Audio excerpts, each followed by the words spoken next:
be a grind, but this is the last grind I'll ever do, so enjoy it, you know.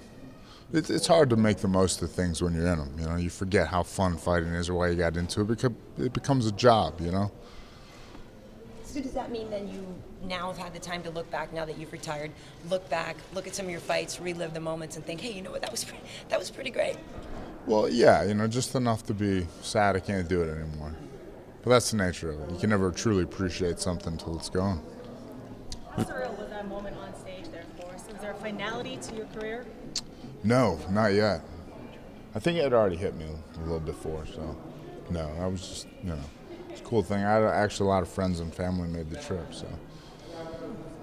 There's been a bit of talk on the internet about a possible comeback. Is there what are the realistic chances of that? I mean, unless my shoulder just goes back together, it's zero. I mean, I was thinking about seriously going to Germany and get some stem cell in my shoulder, but I mean, I haven't had power in my right hand since 2007, and now I can't like even guillotine or footlock with it. So it's probably time to not fight anymore. So there isn't a single fight that would sort of give you that final itch to take the final preparation? There's a lot of them, but there's not. I mean, there's no tools to make that fight happen with. You know, I mean, the last thing I want to do is pick a good fight and then get beat up. If you can't make it through a training camp, you probably can't make it through a fight. You talked about retirement for a little while. I know it was something that was on your mind. So what was it, though? Was it really the shoulder finally? Actually, I didn't talk about retirement. Everybody's asking me because I was fighting Tito, who was retiring.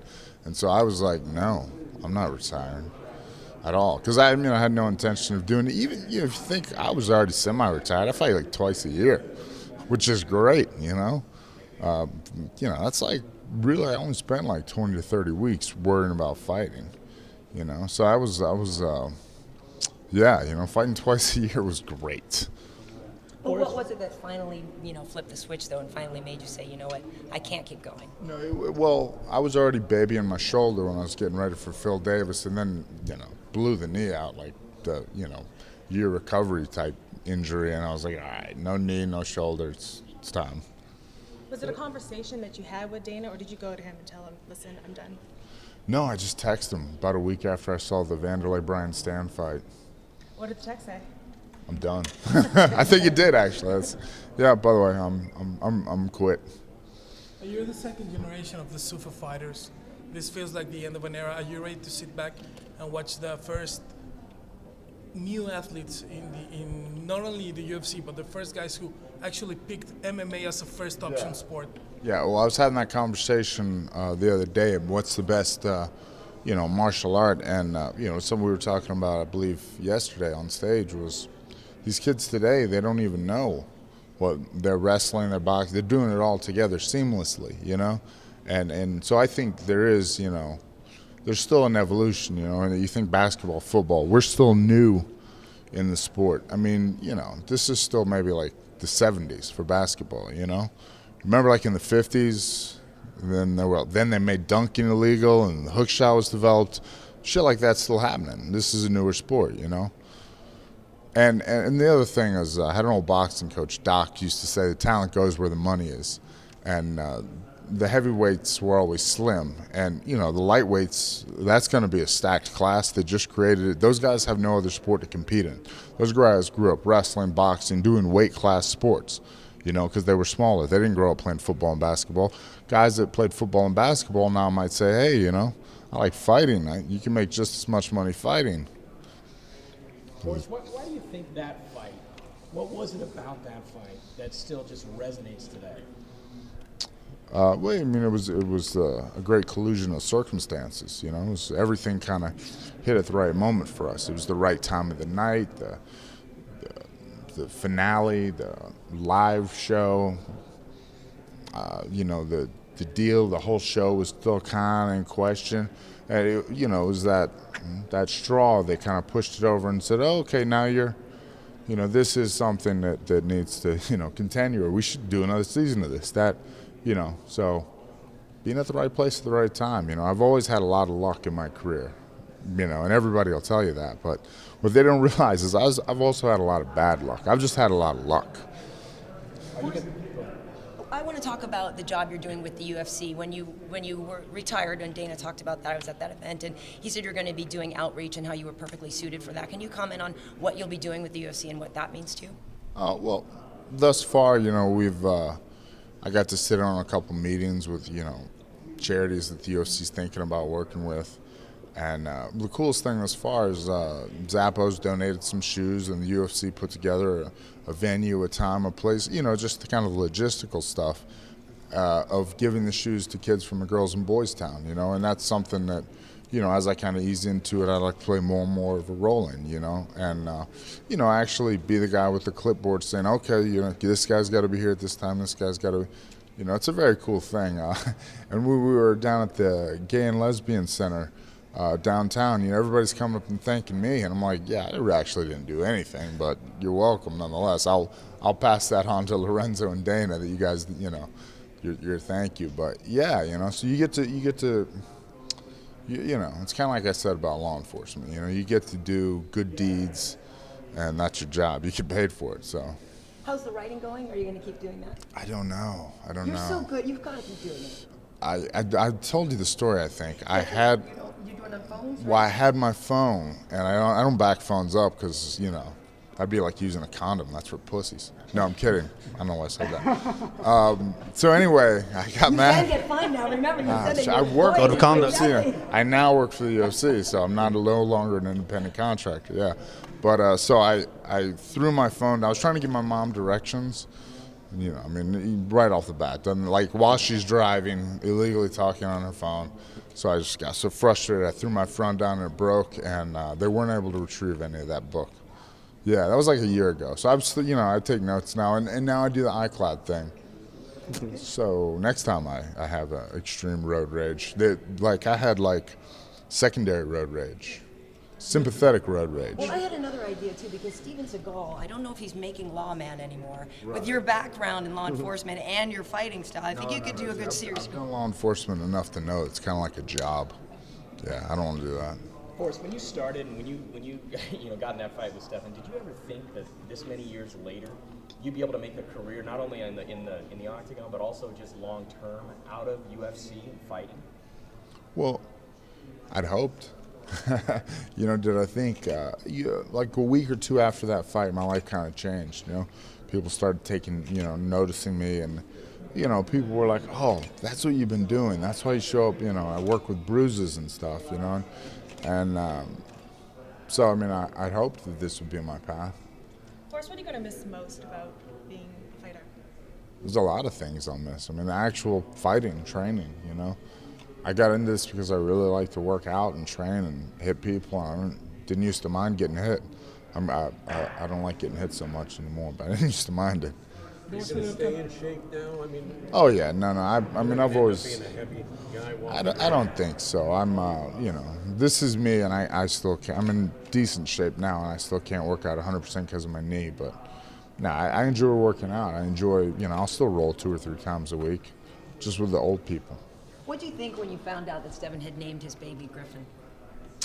I was, I was almost a little worried for Griffin that might be a lot to live up to. I was like, oh, it's kind of. But then again, Stefan is a big Family Guy fan, so what are you going to do? There was a little controversy about Stefan going into the Hall of Fame with you, but I don't think anybody asked your opinion. What do you think of this and the link that will always ban you through the end? Well, I kind of spoke to that on the video. We are linked, and it was a great moment, and I got fortunate enough to come up on the winning end of it. But you think about things you think about the subjectivity of a Hall of Fame. Just being in that fight was pretty amazing for us, and we both went on to fight a lot of people and have good careers. I would have liked more. I'm sure he would have liked more too, but, we were, again, at the right place at the right time. Do it. You've been in the game for a long time. And I'm very happy he's in there with me. I'm very happy. He's a good guy. You've been in the game for a long time, and you sort of grew up a bit as a fighter with the UFC. What's it been like to sort of see the progression of both the sport and the UFC and grow up alongside it?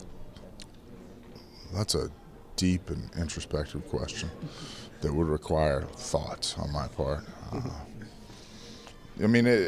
it's grown. The best summation of the whole thing I can say is when I saw fighting in 2000, I'm still a basketball and a football fan, and I watched the playoffs and basketball and football every year, but I saw fighting, and those things just paled in comparison for me. And I thought, man, fighting, that's where it's at, you know. And I've said this 1,000 times, but if you think about it, it's the primal, you know, form of competition, you know. Just instead of, you know, every time somebody fouls somebody hard, they fight or they play fight or something, you know. I was like, why not just skip the, you know, the balls and the foreplay of the whole sport and get straight to the fight, you know. Kind of like why people watch hockey, you know. So, and I was just amazed. I was like literally that guy running around. Don't you guys see this? Don't you guys like look at this? This is amazing. And it's not always amazing, but to me, you know, the fights that aren't great, that just it's a, you know, an odd stylistic matchup, whatever. You know that you can't have ice cream all the time, you know. It's only, you know, there should be some, you know, a great fight like, you know. For me, it was that Stan Silva fight. You know, those don't come along every day, you know, so I appreciate them. Do you have a feeling as to what was more momentous, winning the title or winning that fight with Stefan and getting the job, basically, in the UFC? Probably the first fight, yeah. Because like I said, I went from, you know, living on an air mattress in Georgia to living on a couch in Vegas, which was big time. No, seriously, I did. I went and bought like a $200 mattress, and I slept, just a mattress, and I slept on the floor under the dining room table. The workout you're going to do, don't adjust your workout based on how you feel that day, you know.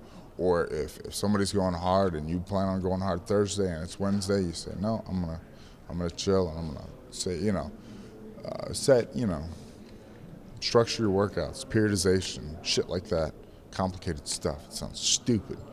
Doesn't make for good quotes in an interview situation. Hey, Forrest, can I just, because he's fighting tonight, get your thoughts on Anderson Silva and being one of the greatest of all time? Yeah, well, I mean, yeah, so far I think he is the greatest I've ever seen of all time, ever. You know, and I mean, there's some guys that, you know, that rival him as far as, you know, being, like, you know, obviously like Hoyce and Hicks and guys that were just so far ahead of everybody else that it, you know, at the time it almost wasn't fair, but you know, I enjoy Anderson. You know, as far as the fight tonight, I do think Weidman has a chance because of his skill set, wrestling and grappling, jiu-jitsu, etc. He's got, you know, the wrestling and the submission game. But, and I've said this a bunch too, I hope that Anderson knocks him out in spectacular fashion. Thusly, I can take up less space on the highlight reel. Exactly. And you actually did say something yesterday at the party that when you faced off against Anderson, you were like, yeah. Talk about that. I had a moment of not clarity where I actually was like facing off against him in the weigh-ins, and I thought, oh, I can do this. I can beat this guy. Yeah. Like I felt like if you watch the stare down, I feel like I won the stare down. And unfortunately, that was the last winning I ever did when it came to him. Would you want to see him in a super fight, or would you want to see super fights in the UFC? And this is just, again, I work for the UFC now, so my opinions are, maybe I should pay attention to what I say, but I'm almost afraid that Anderson would lose to Jones. Just personally, I don't want to see him lose. Does that make any sense? Like, I think Jones would be, when I saw Jones take Chael down at will, Chael's a decent wrestler, I thought to myself, that's the difference, you know? Jones will be able to take Anderson down. He's got the length, he's got the speed, he'll be able to get to him and take him down. That doesn't mean, you know, and he'll have a good game plan. It comes from a good camp.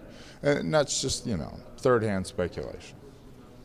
Forrest, you're a pretty funny guy. Have you ever given any consideration to acting, comedy, stand-up, maybe? Right. You know, I have, and I really, again, I'm going to say something wildly inappropriate. It's just like porn. I like being a really good amateur as opposed to being a really bad pro. So that's kind of funny, though, yeah? It's like, it's much better to be a really good guy. See, you know, guys don't really expect fighters to be funny. So when I am funny, it's like a win-win. But if I was a comedian, you'd be like, yeah, he's not that great of a comedian. Just like porn. Do you ever get tired of the Bonner match being brought up over and over again, and it's sort of defining you as a fighter? Does Mark Hamill hate Star Wars? Boom. I don't know. You'd have to ask my. I It don't. ruined his career. I don't. It did, but you know, it kind of still pays my bills. I got a job now because of that fight. You know, so you know, it's hard to hate the girl that made you type thing. You know, it's yeah. Did I wish sometimes to kind of break that link? Yeah, but again, you know what helps is that I like Stefan. If I didn't like the guy, it would actually really suck. If it was like we were like bitterly divided over who won and it was a contentious atmosphere, it would suck. But I like Stefan and we've always gotten along, so it's just very cool, You know, a lot of people say when they're fighting, "Oh, I wish I had more time for my family." Now you got more time for your family. How's it going with the baby? And Man, I wish I could still fight now. Boom, that's a divorce line, though. You gonna encourage your kids to fight for us? I'll encourage them to work out and do something, grappling, jiu-jitsu related. Then again, I won't let them cut weight, I've got a whole plan on it. And again, my plan is to expose my daughter to everything. I'll expose her to it, and if she is passionate about it. That's one of the memories I had. I grew up, for my formative years, I didn't have a dad when I was starting sports. And I saw these kids, because I would always like carpool with kids that had dads, and their dads were always pushing them. And then I was like, man, I wish I had a dad to push me, These kids are so lucky.